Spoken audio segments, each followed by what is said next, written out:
كنحيوا بعد الاخوان الزملاء ديالنا في مهنه المتاعب اللي قاموا بهذه القافله داخل مخيم الاميره المريم اللي كتعتبر من احسن الفضاءات التربويه بالمخيمات الحضاريه بالمغرب.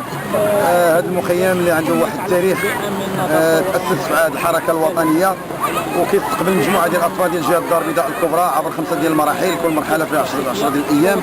الفئه اللي كتستافد هي الفئه المحتاجه والمعوزه، كيتشجعوا عن طريق المقاطعات الاقسام الاجتماعيه، وكيستافدوا مجموعه ديال الانشطه هنا داخل هذا المخيم، بحيث ان كل شيء الانشطه الثقافيه التربويه والفنيه الاغذيه كاينه في المستوى التغذيه، كيتغداو كل شيء، ما حتى شي حاجه المخيم بالمجان. الرساله اللي غنوجهها للاباء هما ان